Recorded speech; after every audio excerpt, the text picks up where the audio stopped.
sí. Pues ya estamos, bienvenidos y bienvenidas, buenas noches a un miércoles más del Centro Astronómico Clavius de la Ibero. La semana pasada había anunciado el final de las conferencias de mes, me equivoqué, este en efecto es el último miércoles de mes, y entonces con el tema de hoy cerramos el mes de marzo para dar paso a lo que sigue, que es el mes de hoy. Pero bueno, pues qué mejor cierre que tener como invitado a un egresado de Ingeniería Física de la Ibero, que no es la primera vez que nos visita. Adriel, bienvenido, gracias por estar nuevamente con nosotros. Muchas gracias por Y invitarme. pues bueno, el título de la charla pues es un poco de interrogación, así lo dice, ¿cómo encontrar tu lugar en el universo? Bueno, si ya de entrada encontrar nuestro lugar en la Tierra es complicado, pues encontrar el lugar en el universo, pues vamos a ver de qué se trata. Pero antes de darte la palabra, Adriel, bueno, Gerardo, por favor, buenas noches. Muy buenas noches a todas y a todos que nos acompañan por las distintas plataformas. La puntualidad de los que están aquí en Zoom siempre es admirable y se aprecia muchísimo para empezar puntuales.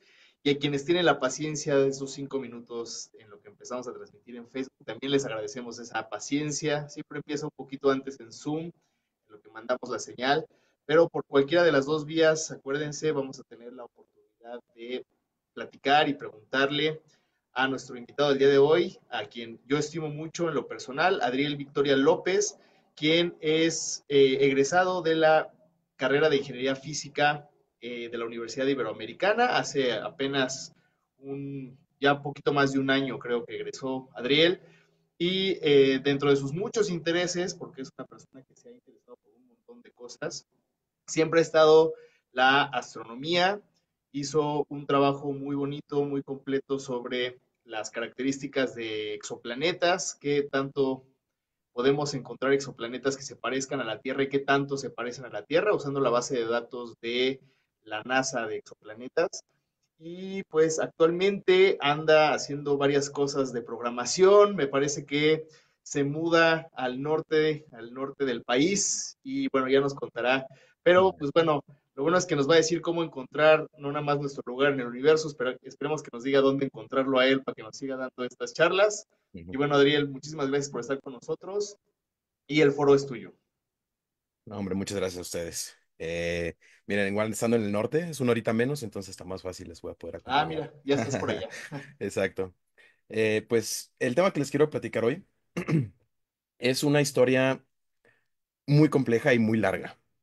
Es una historia que abarca muchísimos años de toda la humanidad y hoy se las voy a resumir de una manera que eh, hasta mí, o sea, yo mismo me imagino esas cosas. Pero denme un segundito, necesito presentarles. Ahí está.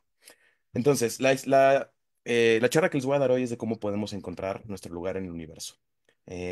Todos nosotros estamos interesados en la astronomía y hemos escuchado desde primaria dónde está la Tierra, ¿no? La Tierra es un planeta que orbita alrededor del Sol, que está en una galaxia llamada la Vía Láctea. Tenemos una compañera que es la Luna. Y estas son cosas que tomamos mucho por hecho, ¿no? Desde que estamos chiquitos nos las han enseñado y las tomamos por sentado. Pero quiero que por un momento cuestionemos estas cosas, ¿no? ¿Cómo sabemos que realmente que la Luna está tan lejos? ¿Cómo sabemos que el Sol está tan lejos? Pues miren, este de aquí es la Tierra, es nuestro hogar, es nuestro planeta, es donde todos nosotros vivimos. Este de aquí es la Luna, es el cuerpo celeste más cercano a nosotros. Desde la Tierra, la Luna se ve así. O sea, podemos extender nuestro pulgar y podemos cubrir la Luna por completo con nuestro dedo. Este de aquí es el Sol. Es la estrella que orbitamos, que orbita nuestro planeta, de cientos de miles de kilómetros de radio, que se encuentra a millones de kilómetros de distancia. Y desde nuestro planeta se ve así, igualito que la Luna. Ambos se ven del mismo tamaño, pero el Sol es 400 veces más grande que la Luna, pero lo vemos exactamente al mismo tamaño porque está también muchísimo más lejos. Pero esto no es un dato obvio. O sea, si lo estamos viendo desde la Tierra, las dos se ven exactamente igual y con con el mismo pulgar podemos cubrirlos exactamente. Entonces, ¿cómo podemos realmente saber información de ellos? O sea, ¿cómo podemos saber que el Sol es del tamaño que es? ¿Cómo podemos saber que la Luna está tan lejos? Y resulta que tratando de responder estas preguntas, porque pues son cosas que pues, yo a veces me cuestiono cuando estoy en la noche viendo la luna o el sol, las cosas. ¿Cómo podemos saber esas cosas? O sea, viéndolo solamente en la esfera no podemos saber muchas cosas. Y resulta que la historia de cómo podemos saber esa información es a través de medir distancias. Tenemos que poder, no podemos simplemente agarrar una regla y medir la distancia al Sol. Si lo pudiéramos hacer, pues hubiéramos sabido eso hace muchísimo tiempo, pero no podemos hacerlo. Y entonces nosotros como humanos, incluyendo los astrónomos desde tiempos muy antiguos, hemos tenido que usar métodos indirectos para calcular distancias a los distintos objetos astronómicos.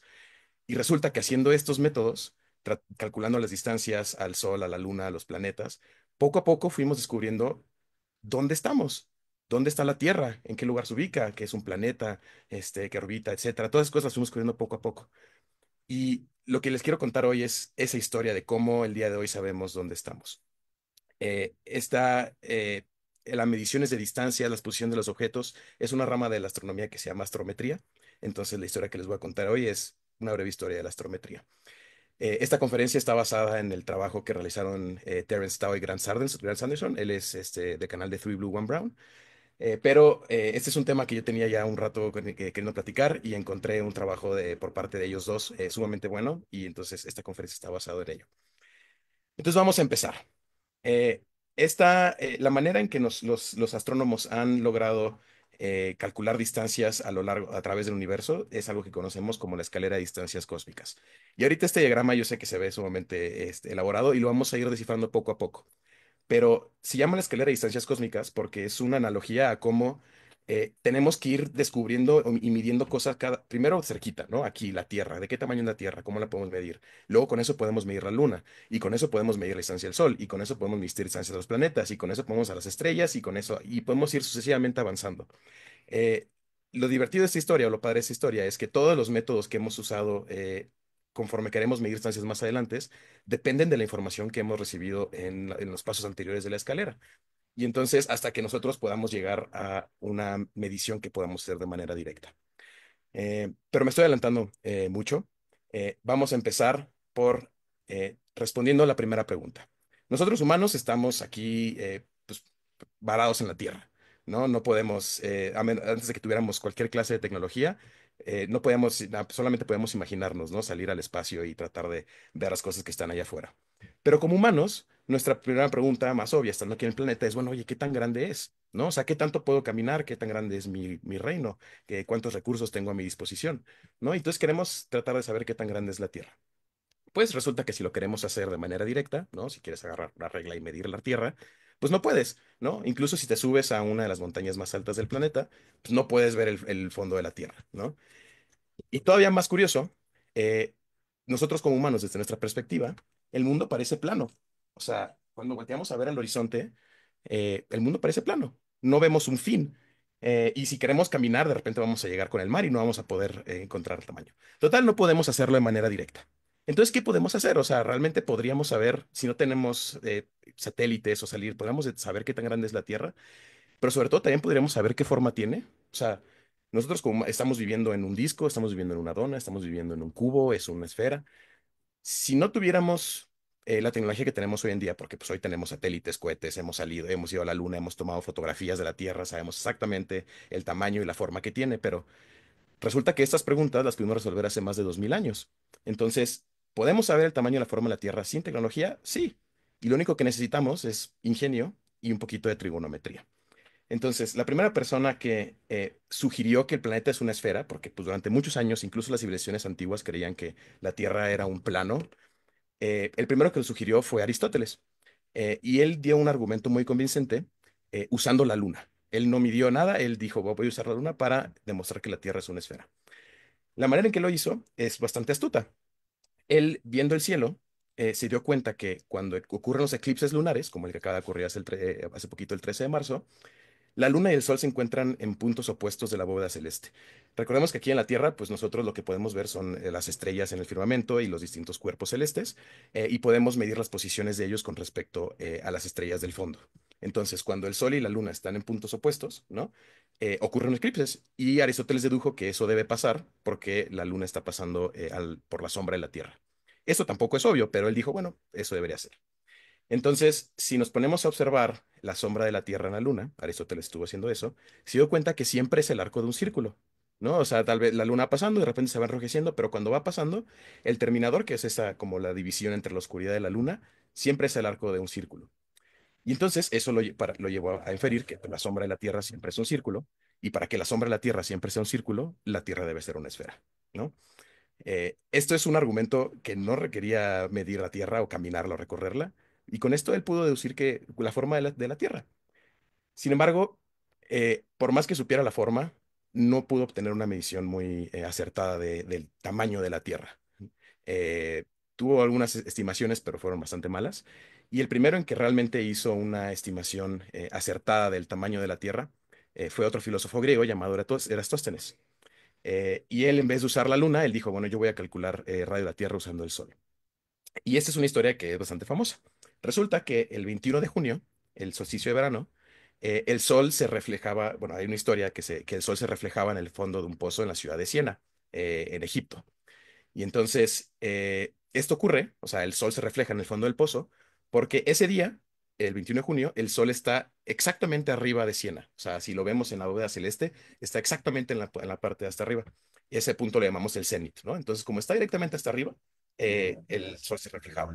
Este fenómeno ocurre incluso aquí en México también. Es el llamado día sin sombras, porque tenemos el sol exactamente arriba a mediodía, y entonces las cosas parece que no tienen sombras. Resulta que esta historia del pozo que reflejaba el sol llegó a oídos de Eratóstenes y él decidió replicar el experimento en su ciudad, en Alexandria, exactamente el mismo día, pero decidió hacerlo en la ciudad de Alexandria. Y resulta que cuando él hizo el experimento, vio que el fenómeno no se repetía, o sea, él se asomó en un pozo y no se veía reflejado el sol a la misma hora, exactamente el mismo día. Entonces, ¿qué estaba pasando, no? O sea, ese mismo día él agarró una vara para medir, antiguo de los griegos, que se llamaba gnomons, y midió el ángulo del sol y se dio cuenta que exactamente al mismo día, a la misma hora, el sol tenía un ángulo. Mientras que en Siena, pues sí estaba cayendo directamente perpendicular. Eratóstenes, él dedujo que esto estaba pasando debido a la curvatura de la Tierra, ¿no? Resulta que Eratóstenes pensó, o él asumió, que el Sol está tan lejos, tan lejos, que todos los rayos de luz llegan de manera perpendicular a la Tierra, ¿no? Llegan de manera, perdón, paralelos. Entonces, si asumimos esto, el día 21 de junio exactamente, sabemos que sobre la ciudad de Siena el sol está haciendo un ángulo de 90 grados. Eh, en la ciudad de Alexandria el sol no está llegando directamente vertical, sino que tiene un ángulo con respecto a la vertical. Eratóstenes midió ese ángulo y se dio cuenta que era 7 grados. También él sabía, porque en aquel entonces podías preguntar distancias a los mercaderes, por ejemplo, de que, oye, ¿cuánto es la distancia de aquí a Siena? Sabía que era más o menos como de 5.000 estadia. Estadia es como una medida que como más o menos 160 metros, o sea, depende de dónde encuentres tu bibliografía, pero más o menos esa distancia.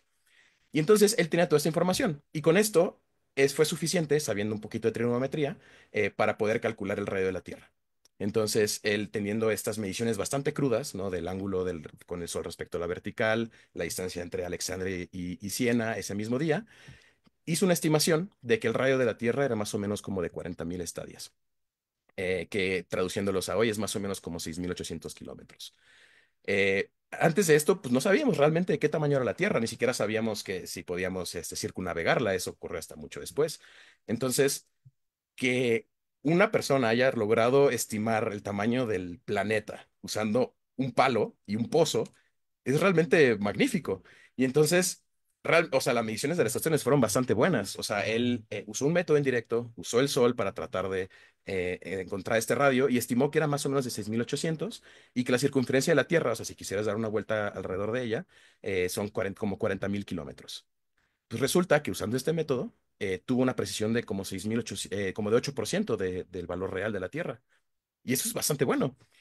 El día de hoy, pues tenemos muchísima más tecnología, o sea, tenemos satélites que orbitan a la Tierra, hemos viajado a la Luna varias veces, tenemos un montón de maneras de estudiar la Tierra y tenemos sumamente claro cuál es su tamaño.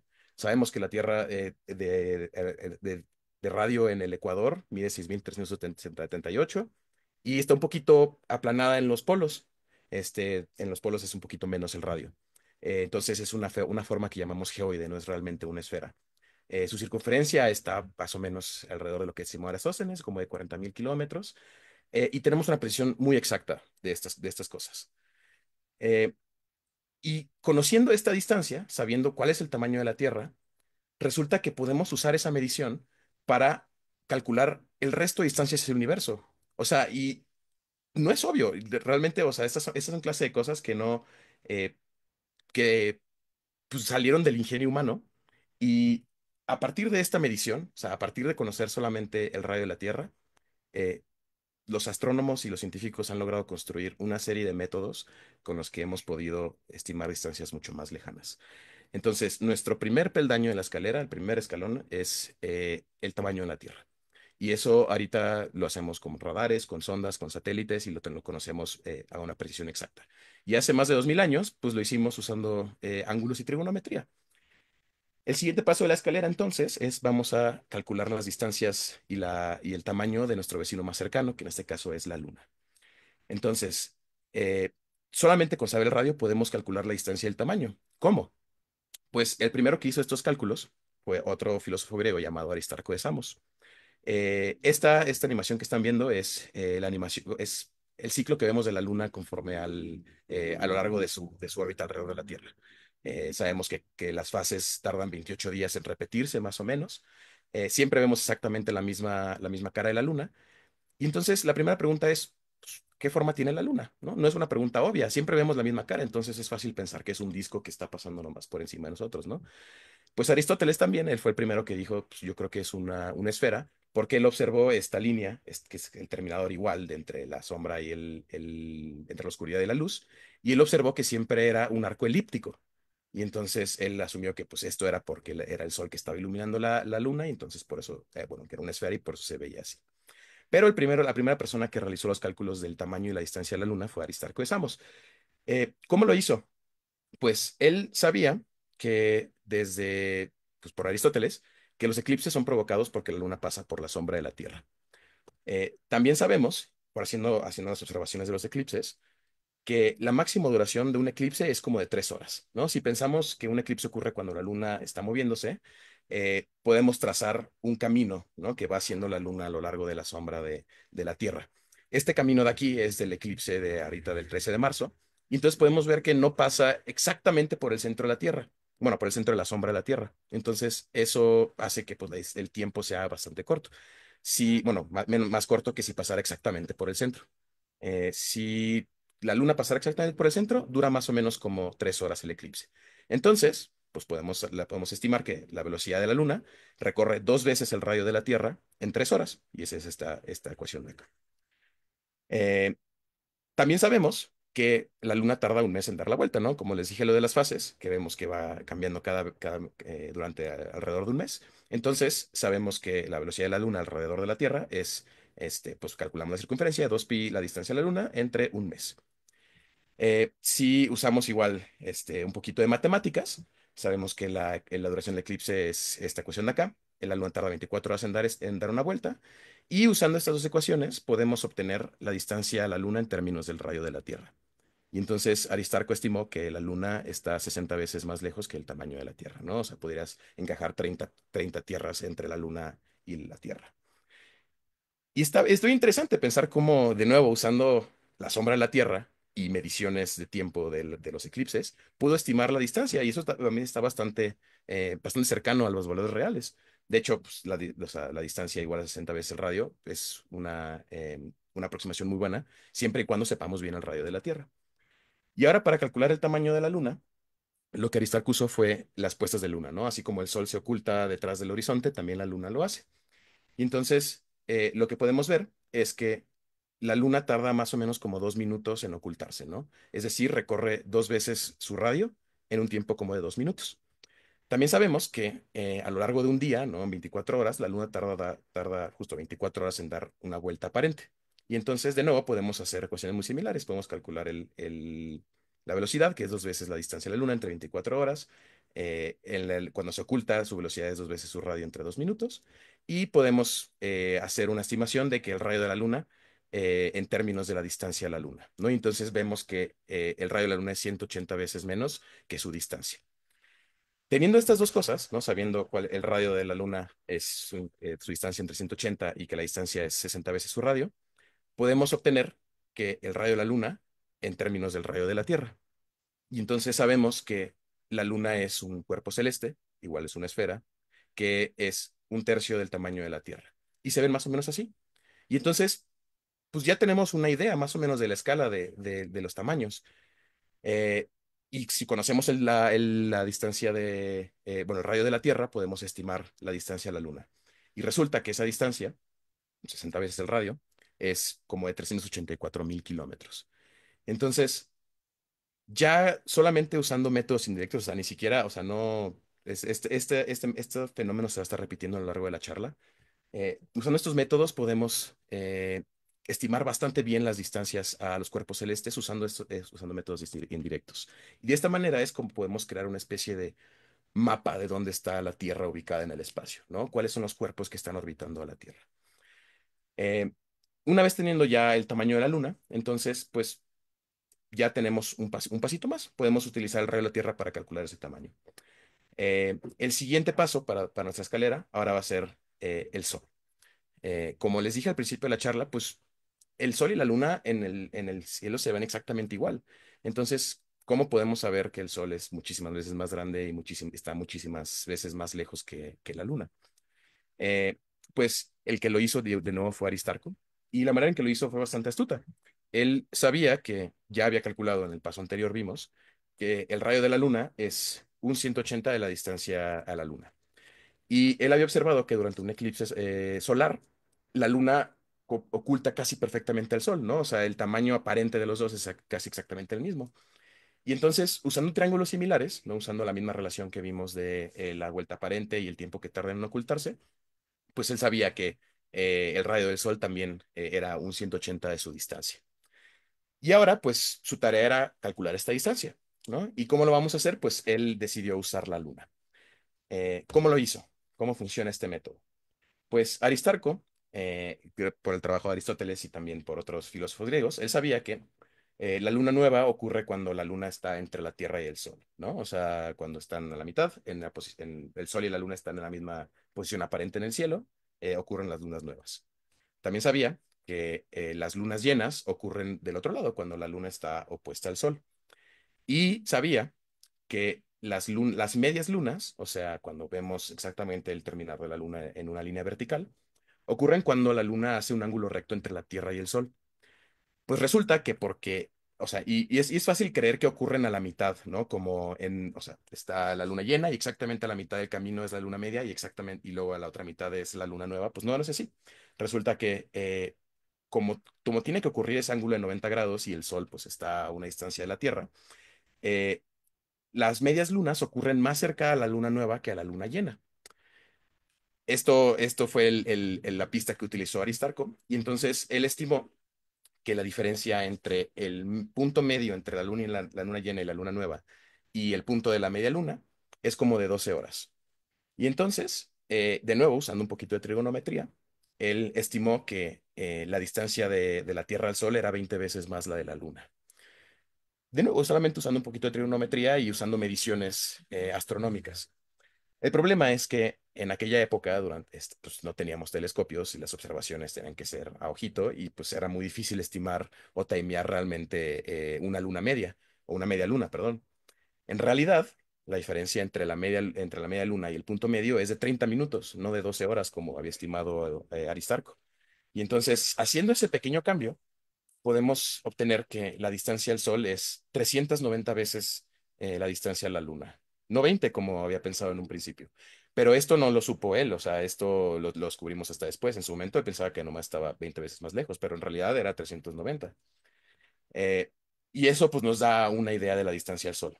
Esta distancia la conocemos de nuevo muy exactamente el día de hoy. Es una distancia que conocemos como la unidad astronómica, y equivale casi a 150 millones de kilómetros.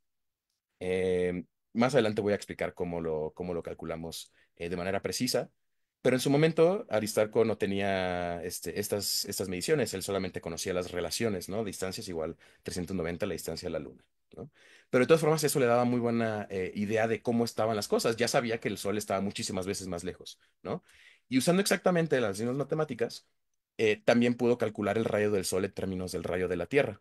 y obtuvo que el Sol era 109, bueno, en su momento él obtuvo que era unas cuantas, como 7 u 8 veces más grande que la Tierra, pero usando la matemática correcta y midiendo bien la luna media, sabemos que es casi, es un poquito más de 100 veces más grande que la Tierra. Y entonces él pues ya tenía una idea de la escala de los astros, ¿no? O sea, ya sabía ya sabía el tamaño de la Tierra, sabía la distancia a la Luna, el tamaño, y ahora estaba descifrando el verdadero tamaño del Sol y la verdadera distancia. Y eso no es un hecho obvio, o sea, durante muchísimos siglos, durante toda la antigüedad, muchas de las civilizaciones creían que la Tierra era el centro del universo y todo lo demás estaba orbitándolo. Pero Aristarco, al hacer estos cálculos, se dio cuenta que pues, si el Sol es tantas veces más grande que la Tierra, pues es medio absurdo pensar que es el Sol el que está orbitando la Tierra. Y entonces él propuso, pues es mucho más lógico pensar que en realidad es la Tierra la que está orbitando al Sol, ¿no? Gracias a estos cálculos que realizó Aristarco, él fue la primera persona en la historia en proponer un modelo heliocéntrico con bases científicas. Pero cuando lo propuso fue ignorado. Los demás griegos contemporáneos ignoraron su propuesta y en su lugar adoptaron de nuevo el modelo geocéntrico.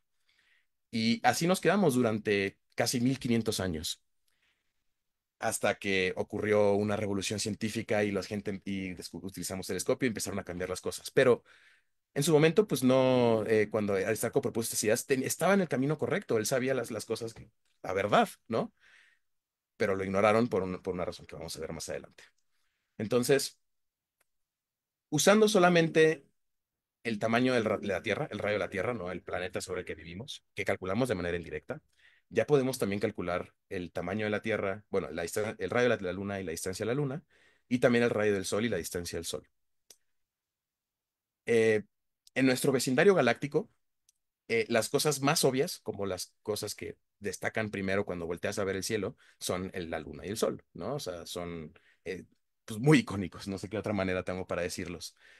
Pero resulta que desde la antigüedad también sabíamos que compartíamos nuestro vecindario galáctico no solo con la Luna y el Sol, sino con otros astros.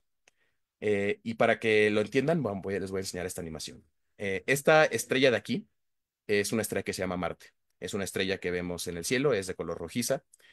Y una noche cualquiera, cualquier otra, vemos que se mueve junto con las estrellas de fondo como si nada, ¿no? Pero resulta que si fueras un astrónomo y empezaras a medir la posición de Marte con respecto conforme va avanzando el año, te darás cuenta que, a diferencia de las estrellas, se va moviendo, tiene su propio camino, se va moviendo de oeste a este con respecto a las estrellas de fondo. Y los astrónomos antiguos sabían que la velocidad de estas estrellas, ¿no? Estos son planetas, que significan estrellas viajantes, dependen de la posición con respecto al Sol.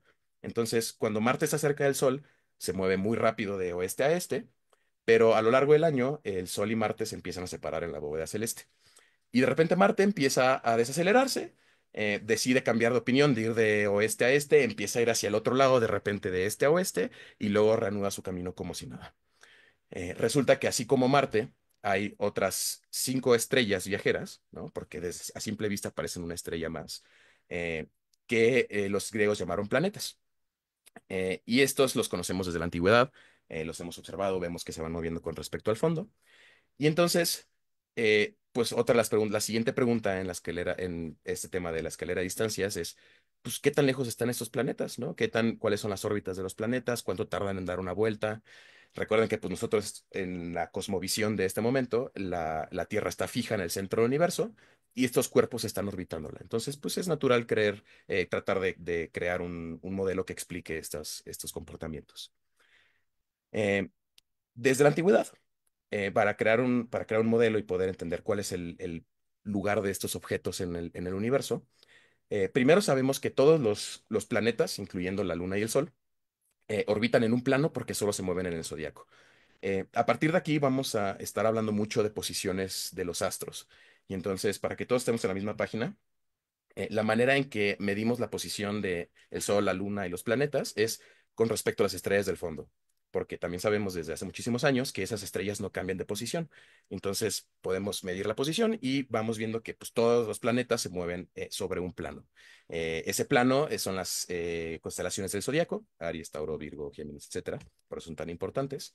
Y entonces, sabiendo que todos los planetas orbitan en un plano, los griegos fueron los primeros que intentaron responder la pregunta de cuál es el lugar de todas estas cosas en el universo y propusieron un modelo geocéntrico, ¿no? La Tierra en el centro y todos los astros dando vueltas alrededor.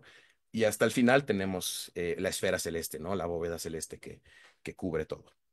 Eh, el problema es que, como vimos en el movimiento de Marte, de repente, o sea, si va de oeste a este y de repente cambia de posición, eso se llama movimiento retrógrado, ves a ir hacia el otro lado y luego regresa otra vez a moverse en la misma dirección. Si usamos órbitas circulares, como han propuesto los griegos en su momento, no podemos explicar ese movimiento, ¿no? O sea, si están dando vueltas y la Tierra está fija, ¿por qué de repente decide irse para otro lado, ¿no? Y entonces, para solucionar ese problema, otro griego llamado Ptolomeo, 300 años después de los cálculos de Aristóteles y de Aristarco, intentó resolver el problema del movimiento retrógrado usando órbitas con epiciclos en lugar de círculos. La órbita epiciclo, o sea, con epiciclos no es más que un círculo que está dando vueltas alrededor de otro círculo, ¿no? Como pueden ver aquí. Y entonces, la mayor parte del tiempo vemos a Marte moverse de derecha a izquierda, pero cuando está en la parte más cercana, entonces lo vemos moverse de izquierda a derecha y entonces eso explica el movimiento retrógrado.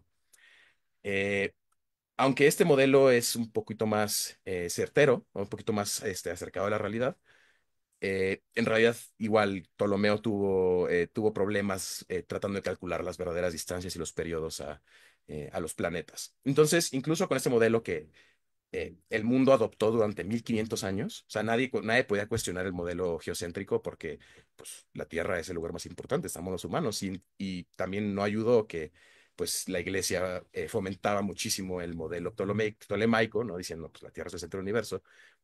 Y cualquier persona que decidiera probar algo diferente era un hereje. Y entonces, pues no podíamos cuestionar este modelo, aunque no fuera pues, 100% certero.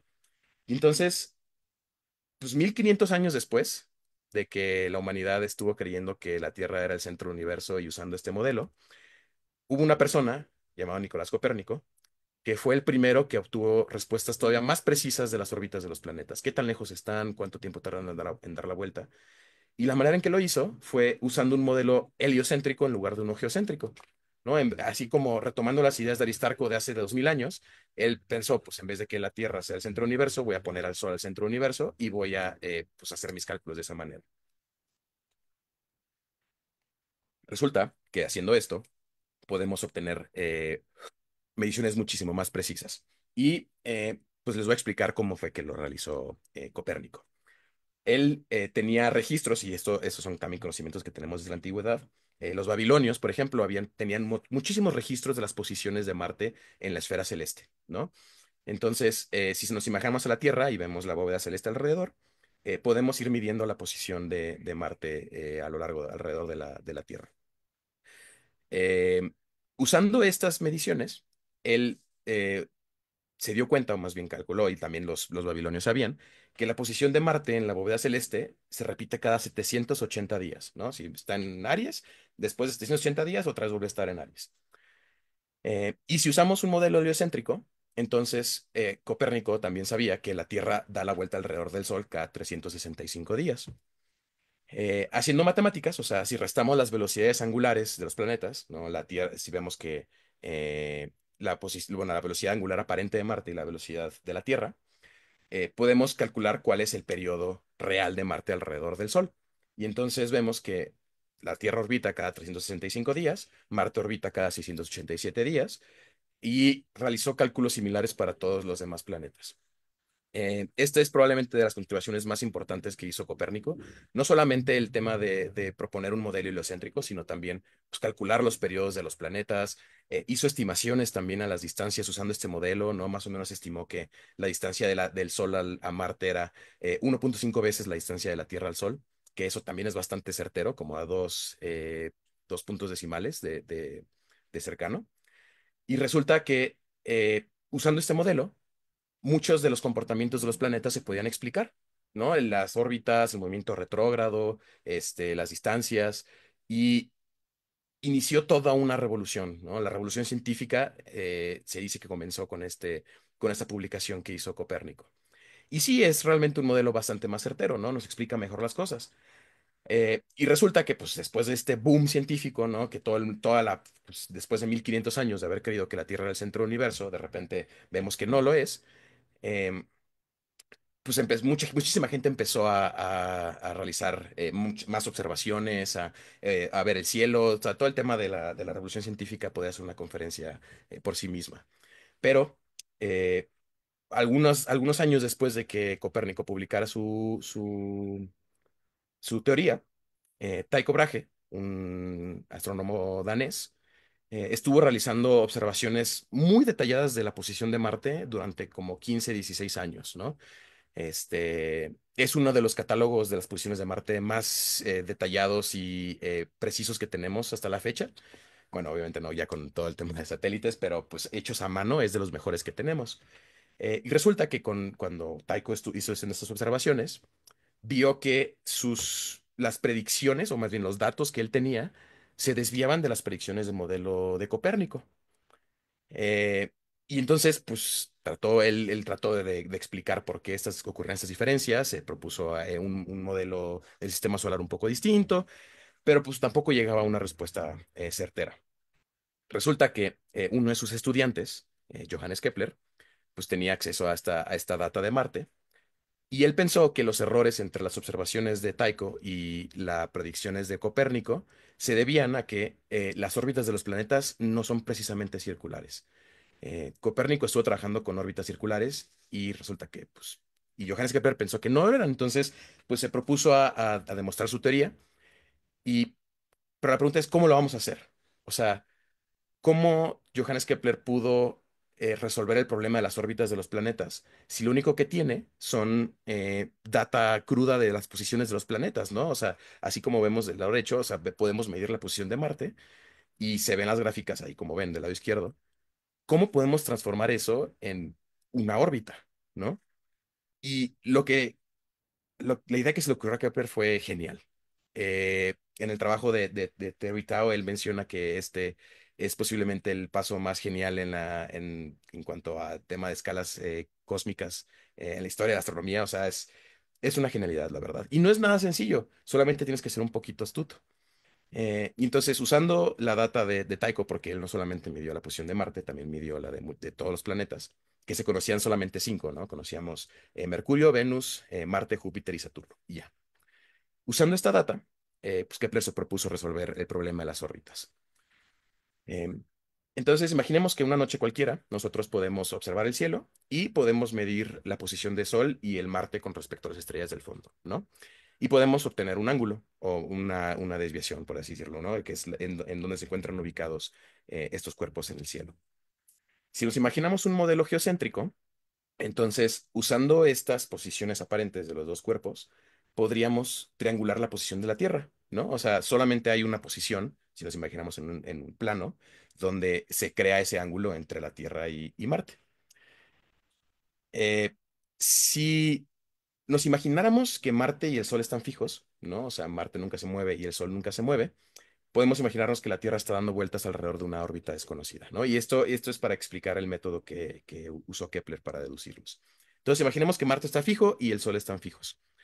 Eh, a lo largo del año, podríamos medir la posición del Sol y de Marte, y haciendo puras triangulaciones, podríamos obtener la órbita precisa de la Tierra, ¿no? La forma exacta que tiene que tener. Porque a partir de las observaciones, solamente hay una trayectoria que permite que en esas fechas encontremos esos ángulos entre los dos cuerpos en el cielo, ¿no? El problema es que pues, Marte no está fijo, ¿no? O sea, el modelo geocéntrico, el Sol sí está fijo en el centro, pero Marte no. Marte también está dando vueltas alrededor del Sol. Entonces, parece que si quisiéramos triangular la posición de la Tierra, pues no funcionaría, ¿no? Porque pues no tenemos manera de hacerlo. Sin embargo, Kepler tenía una pieza clave de información que fue proporcionada por Copérnico. Él sabía que Marte regresa a su misma posición cada 687 días. Aunque su posición aparente en el cielo es distinta, ¿no? O sea, tal vez está un poquito diferente en las constelaciones, sabemos que en el espacio está exactamente en la misma posición. Y entonces, lo que Kepler se le ocurrió hacer es, pues voy a tomar las mediciones de Tycho Brahe, en intervalos de 687 días. Voy a ver los ángulos del Sol y de la Tierra, bueno, del Sol y de Marte, perdón, Y tomando data con esos intervalos, pudo triangular la posición de la Tierra, porque sabemos que pues, usando esos intervalos, Marte es como si estuviera fijo.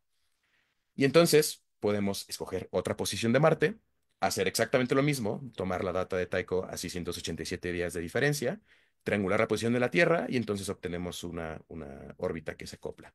Y luego lo volvemos a hacer, y lo volvemos a hacer, y lo volvemos a hacer. Y haciendo este método, Kepler pudo resolver la órbita exacta de la Tierra. Y entonces él dijo, ok, sabiendo ya exactamente cuál es la órbita de la Tierra, entonces ya puedo resolver el tema, las órbitas para los demás planetas. Y usando exactamente el mismo método, podemos aplicarlo en reversa para encontrar las órbitas de los demás planetas. Tomamos mediciones con la separación de días que sea su periodo orbital, para que imaginemos que esté en el mismo espacio, en el mismo punto en el espacio, y vamos cambiando de posición aparente, ¿no? Vamos cambiando de posición en el espacio, y eso nos permite dibujar una órbita. Haciendo esto, que es realmente una genialidad y no es tan complicado de hacer, pero sí requiere muchísimo ingenio y muchísimas matemáticas y muchísimas observaciones, pues Kepler tuvo la ventaja de que fue una combinación entre una gran cantidad de datos y el ingenio para hacer esta clase de métodos. Y entonces, usando esto, Kepler calculó la forma de las órbitas de los planetas, las distancias de los planetas al Sol, los periodos de todos los planetas. Y se dio cuenta que efectivamente Copérnico estaba mal. O sea, las órbitas de los planetas no son circulares. Ptolomeo estaba mal. Las órbitas de los planetas no son epiciclos. Los planetas orbitan en órbitas elípticas, donde el Sol es uno de los focos de esa elipse. Y usando solamente estas formas, él formuló sus llamadas leyes del movimiento planetario. Entonces, él definió, viendo, o sea, pero usando data real, o sea, él vio que los planetas se mueven en órbitas elípticas, que la línea que une el Sol con un planeta va a reales iguales en tiempos iguales. También propuso la ley de los periodos, que el cuadrado del periodo es proporcional al cubo de la distancia, bueno, la distancia media. Y entonces, pues usando estas leyes, tenemos una idea sumamente clara de la forma, la distancia, los tamaños del universo, pero están en términos de la distancia de la Tierra al Sol, ¿no? Si recuerdan el método de triangulación, pues requiere que sepamos la distancia de la Tierra al Sol.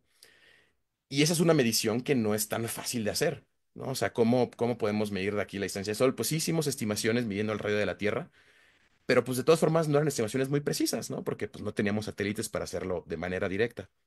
Y entonces, cuando estemos hablando de las distancias a los planetas, Kepler las formuló en términos de la unidad astronómica, ¿no? Y entonces eh, tenemos ya una idea muy clara de cuáles son las distancias de los planetas al Sol.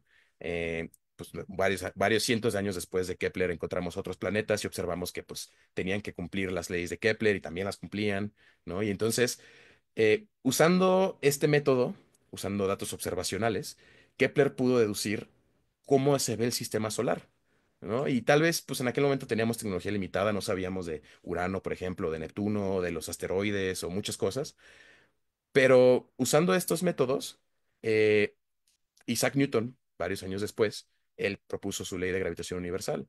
¿No? O sea, si los planetas se tienen que mover así, entonces tiene que cumplir estas condiciones, y entonces eso le ayuda a publicar su teoría de la gravedad. Eh, y usando esta técnica, pues tenemos ya una idea, o sea, ya tenemos idea de nuestro vecindario cósmico, que es lo más fácil, o sea, siendo astrónomos desde la antigüedad son cosas que sabemos, el Sol, la Luna, los planetas, y hasta que Kepler llegó y publicó sus leyes, fue que pudimos obtener la forma real. Creo que se me acabó la pila de mis audífonos, entonces voy a conectarlo aquí. Vamos a ver que no se me ha ido el audio, espérenme. Mm, Perdón. Entonces, usando simplemente métodos indirectos, ¿no? O sea, eh, pudimos conocer nuestro vecindario galáctico, ¿no? El sistema solar. Si queremos empezar a medir distancias más lejanas, o sea, todavía más allá de los planetas, pues lo que vemos son las estrellas. Y entonces el siguiente paso lógico en la escalera es medir distancias a estrellas. Pero pues, ¿cómo lo vamos a hacer? Tampoco, o sea, ¿qué métodos indirectos tenemos? Pues resulta que cuando Aristarco propuso su modelo heliocéntrico, ¿no? Cuando la idea de que la Tierra es la que da vueltas alrededor del Sol, sus contemporáneos lo ignoraron. Y la razón por la que lo ignoraron es porque si la Tierra es la que está dando vueltas, entonces a lo largo del año deberíamos de ver que la posición aparente de las estrellas cambia de lugar, ¿no? O sea, si se imaginan que hay pues, estrellas en un volumen alrededor del sistema solar, cuando la Tierra está en primavera, entonces tenemos como esta línea de visión hacia las estrellas, contra respecto a las estrellas más del fondo, ¿no? De esta estrella de aquí. Y cuando estamos en otoño, que 6 meses después, estamos del otro lado del Sol, y entonces la posición aparente de la estrella debería ser otra. Este efecto lo conocemos como paralaje, eh, y pues es el mismo efecto como, por ejemplo, cuando vamos en un coche y vemos hacia la distancia, que las cosas de aquí cerquita se mueven más rápido que las cosas de más a la distancia. Cuando Aristarco lo propuso, un modelo heliocéntrico implica que deberíamos observar este paralaje, ¿no? Mientras la Tierra va dando vueltas hacia alrededor del Sol, deberíamos de ver cómo cambian las posiciones de las estrellas. Pero hasta el siglo XIX nadie lo había visto. O sea, no habíamos observado paralaje en las estrellas. Este, parecían que estaban fijas. Y entonces, esto puede significar dos cosas. La primera es que, pues, o Aristarco estaba mal y la Tierra no se estaba moviendo, o que las estrellas están tan lejos, pero tan lejos del sistema solar, que el paralaje es imperceptible. Y para que el paralaje sea imperceptible, tendremos que imaginarnos un universo cientos de miles de veces más grande de lo que los griegos pensaban. Y pues no, ¿cómo vamos a tener un universo tan grande? No manches, ¿no? Y entonces lo ignoraron. Pero resulta que el paralaje solo es imperceptible a simple vista. En 1600 más o menos empezamos a crear los primeros telescopios, empezamos a tener telescopios cada vez más potentes y resulta que midiendo la posición de las estrellas con separaciones de 6 meses, nos dimos cuenta que pues simplemente no teníamos la tecnología suficiente para ver el paralaje. Y resulta que sí, las estrellas sí cambian de posición aparente a lo largo del año, y el paralaje es real. Y una vez que empezamos a medirlo, entonces pudimos empezar a medir las distancias a las estrellas más lejanas. ¿Cómo funciona? Pues está muy fácil. Eh, la primera persona que realizó estos cálculos fue Friedrich Bessel, que es un método que requiere muchísima precisión, ¿no? Porque los cambios de la posición aparente de las estrellas son sumamente pequeños, ¿no? Si dividimos un segundo en 60 partes y luego eso lo dividimos otra vez en 60 partes y luego tomamos una de esas partes, menos de eso es lo que se mueven las estrellas con respecto a las estrellas del fondo. Entonces es muy poquito y necesitamos mediciones sumamente precisas, pero podemos hacerlas. Y entonces podemos usar trigonometría para calcular la distancia de esas estrellas, ¿no? Si nos imaginamos que estando de este lado del Sol, la posición de la estrella está aquí, ¿no? De este lado con respecto a las del fondo. Luego nos movemos, esperamos 6 meses, volvemos a medir la posición de la estrella y la encontramos en otro lado. Podemos medir esa diferencia del ángulo, ¿no? El literal se llama paralaje, ese ángulo, y conociendo la distancia entre las dos mediciones, que en este caso pues, son los dos puntos de la órbita de la Tierra, o sea, dos veces una unidad astronómica, como 300 millones de kilómetros, podemos obtener suficiente paralaje para pues, medir distancias de las estrellas. Usamos simplemente trigonometría y obtenemos las distancias, que es este de acá. Usando el paralaje, pudimos medir distancias a estrellas o podemos ver el paralaje de manera bastante precisa de estrellas como hasta 100 años luz de distancia. Y eso nos da una idea de los vecinos cercanos del Sol, ¿no? Vemos un montón de estrellas y podemos empezar a mapear cuál es la posición de estas estrellas y a darnos una idea de cuál es el lugar del Sol en el universo. Y entonces ya no solo son una bóveda celeste con estrellas fijas, sino que ya vemos que pues sí realmente hay un volumen espacial. Pero son distancias increíblemente absurdas, o sea, son de millones y millones y millones de kilómetros. Y entonces, eh, cuando usamos este paralaje, pues podemos medir cosas como hasta 100 años luz y nos dimos cuenta que, por ejemplo, la estrella más cercana a la Tierra, ¿no? O sea, después de los planetas, la siguiente cosa más cercana es pues, la estrella más cercana, que es Próxima Centauri. Y usando paralaje, calculamos que está pues, a 265.000 unidades astronómicas. O sea, 265.000 veces más lejos que el Sol. Y entonces es obvio que pues, los astrónomos de la antigüedad no hubieran visto paralaje porque están absurdamente lejos. Y entonces, si queremos empezar a medir distancias a estrellas usando paralaje más allá de 100 años luz, pues nos topamos que ya es demasiado pequeño, ya no lo podemos medir de manera precisa. Y entonces a partir de aquí es donde vamos a estar utilizando el análisis de datos. Resulta que con conocer la distancia real a las estrellas que están cerquita del sistema solar, podemos obtener un montón de datos, ¿no? Podemos saber cuál es el brillo de la estrella, cuál es su color, podemos saber su posición, podemos empezar a saber un montón de cosas de las estrellas y empezar a estudiarlas. A partir de ese momento es donde ya los seres humanos empezamos a tener pues, tecnología bastante más avanzada, mejores telescopios específicamente, empezamos a desarrollar otras técnicas para medir cosas en el universo y entonces vamos a empezar a desbloquear los siguientes pasos. Pero como ven, en este caso el paralaje, o sea, poder medir las distancias de las estrellas, depende de que antes hubiéramos conocido bien la forma del sistema solar, ¿no? Porque entonces pues el paralaje depende de la órbita de la Tierra y la distancia que recorre. Si no conocemos eso bien, entonces no podemos calcular bien el paralaje. Eh, y si no conocemos bien el paralaje, pues no podemos avanzar. Entonces ahí empezamos a ver la dependencia de los pasos anteriores conforme vamos avanzando en la escalera. Y entonces, pues vamos a empezar a analizar los datos de todas las estrellas que están dentro de 10.000 años luz. Digo, de 100 años luz, que son como 10.000, son cientos de miles de estrellas.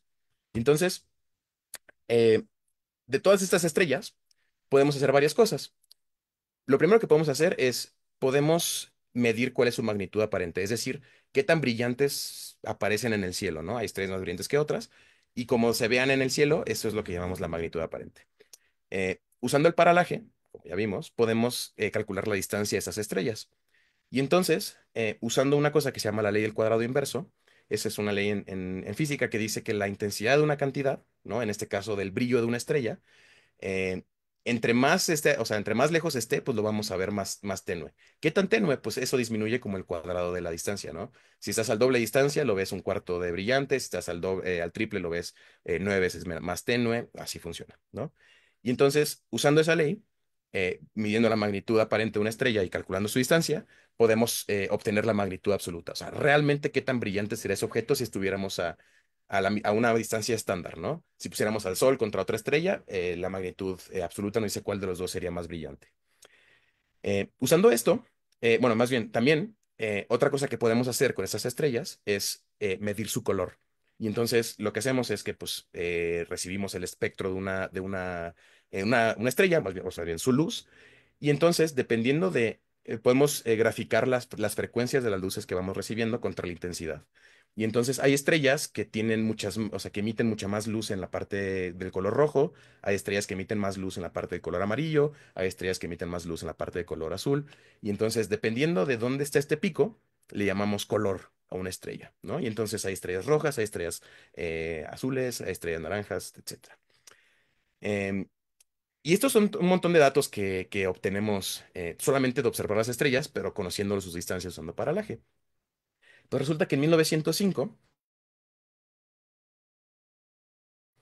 durante 10 años, Eichner Hertzsprung y Henry Russell, dos astrónomos, graficaron la magnitud absoluta de cientos de estrellas, cientos de miles de estrellas que tenemos aquí cerca, contra el color de esas estrellas.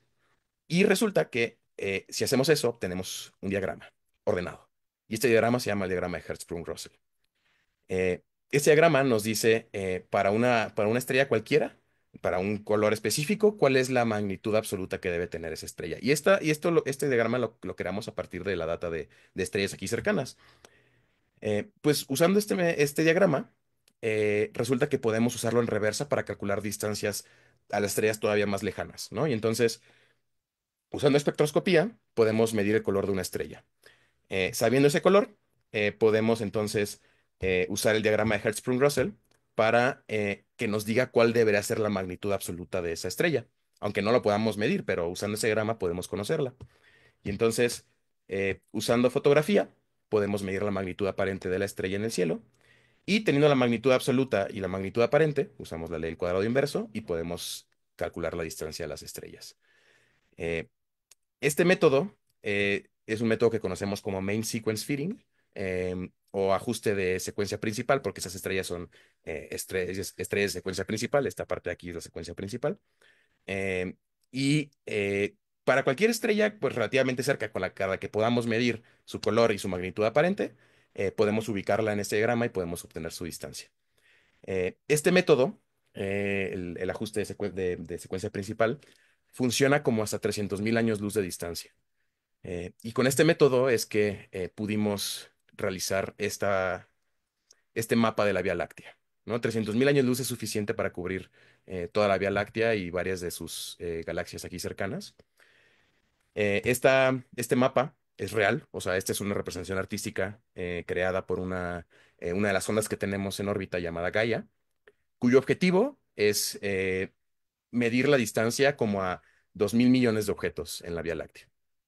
Eh, Usando estos métodos, ¿no? Midiendo el color, midiendo la magnitud aparente y usando métodos matemáticos aquí en la Tierra, podemos estimar las distancias.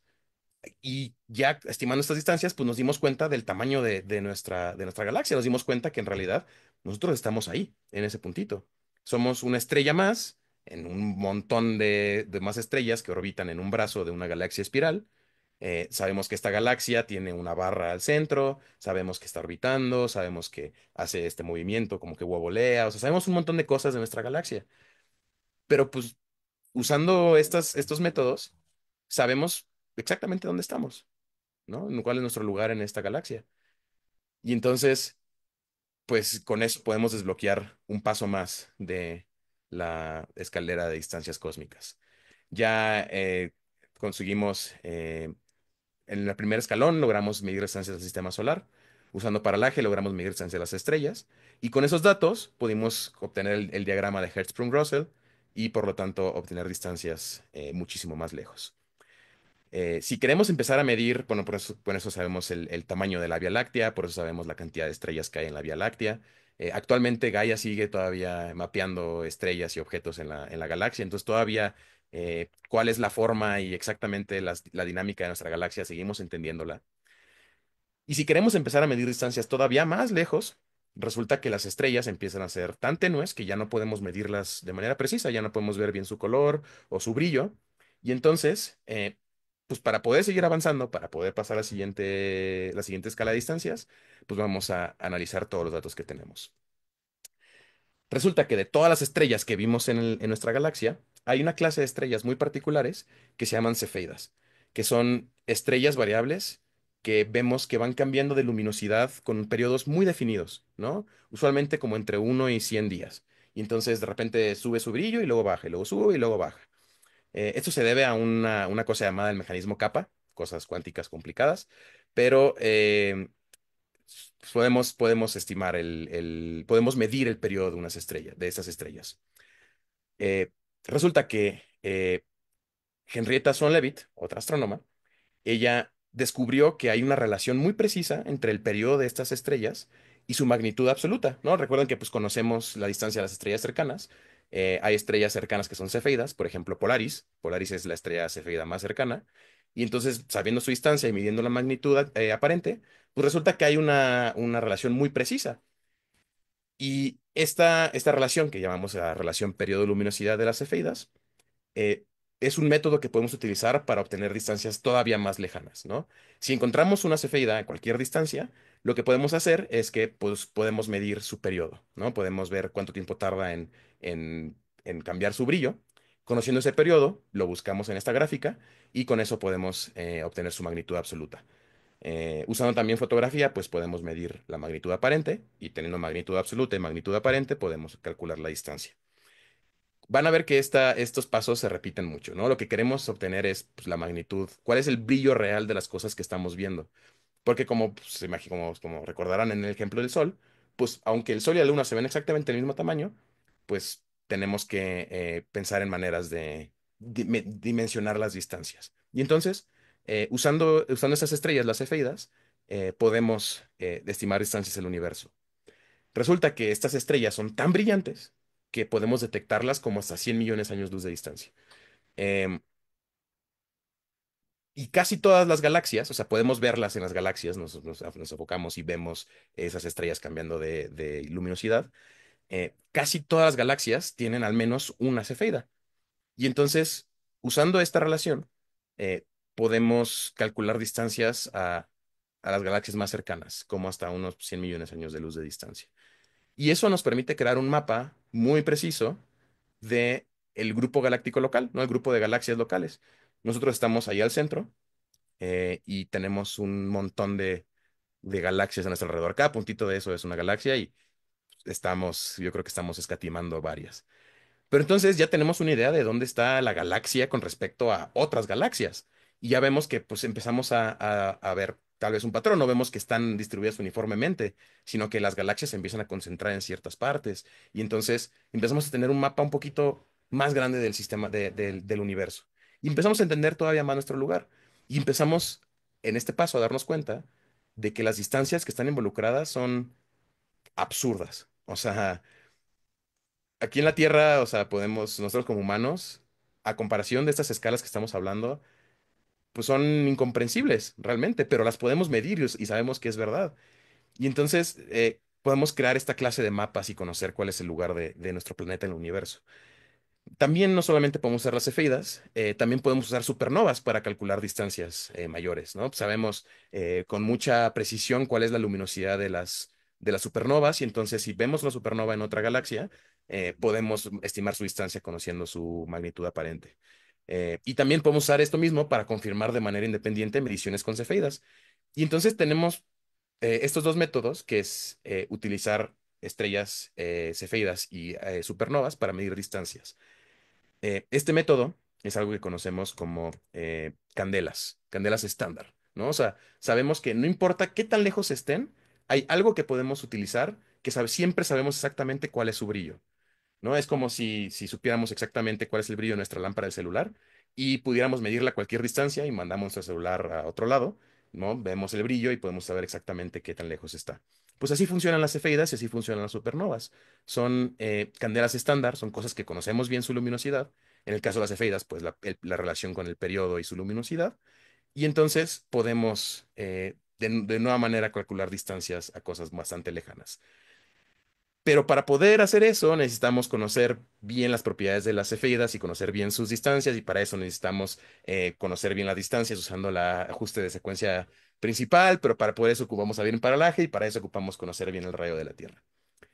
Y entonces estamos ya en nuestro cuarto paso, ya nos dimos cuenta que nuestra galaxia no es, o sea, es una entre muchísimas más, empezamos a ver las distancias, a conocer las estructuras de los supercúmulos. Pero distancias más allá de 100 millones de años luz no podemos detectarlas pues, con nuestros métodos actuales. Y entonces, para seguir avanzando, vamos a hacer lo que hemos hecho un montón de veces y vamos a analizar los datos que tenemos. Eh, Resulta que Edwin Hubble, él observó que las galaxias que están más cerca perdón, las galaxias que están más lejos de la Tierra, de las que ya conocemos su distancia, las que están más lejanas tienen su espectro desplazado hacia el rojo. Es decir, que como medimos el color de una estrella, podemos medir el color de una galaxia. Y dependiendo de qué elementos estén en los gases que conformen a la galaxia, ¿no? Hidrógeno, oxígeno, lo que sea, vemos unas llamadas líneas de absorción. Y entonces sabemos que el hidrógeno absorbe esta línea, el calcio absorbe estas líneas. Y entonces, conociendo las galaxias aquí cercanas, podemos tener un catálogo sumamente completo de cómo se ven los espectros de las distintas galaxias. Y Hubble se dio cuenta que las que están más lejos, ese espectro estaba recorrido hacia la izquierda. Entonces, en vez de que la línea de absorción estuviera en esta frecuencia de luz, estaba más hacia la izquierda. Y todas, ¿no? Todas estaban recorridas. Y entonces se dispuso a graficar este corrimiento al rojo contra la distancia de estas galaxias. Y se dio cuenta que obedecen una ley proporcional, ¿no? Que el desplazamiento al rojo de las galaxias más lejanas depende de la distancia a la que estén.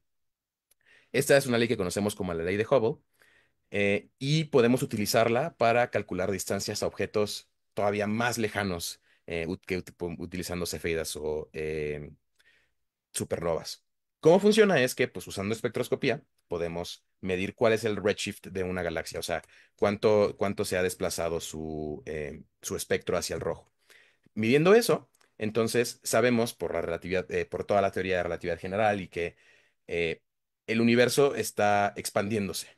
Y entonces las galaxias se están alejando de nosotros a una velocidad y eso hace que su luz se empiece a estirar.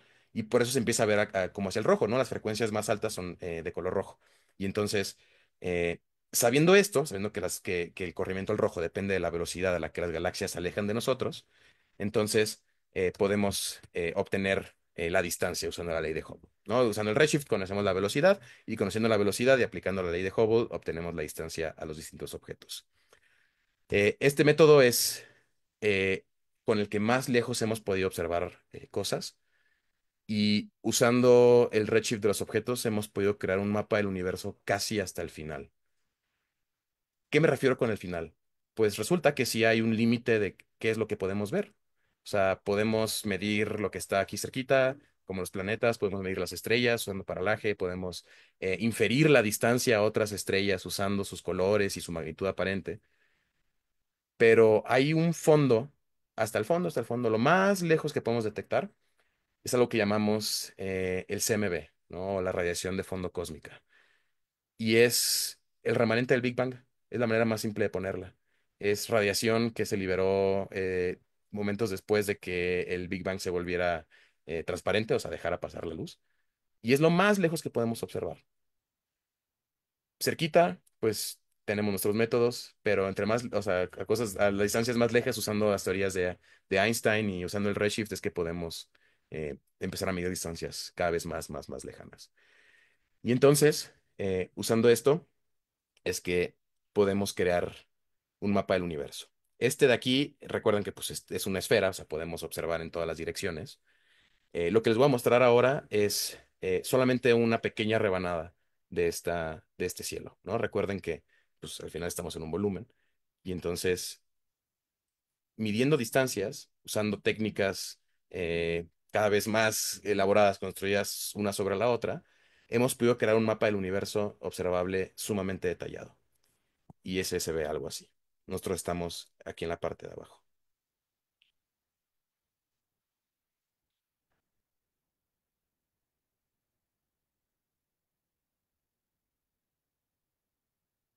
Cada uno de estos puntos es una galaxia diferente.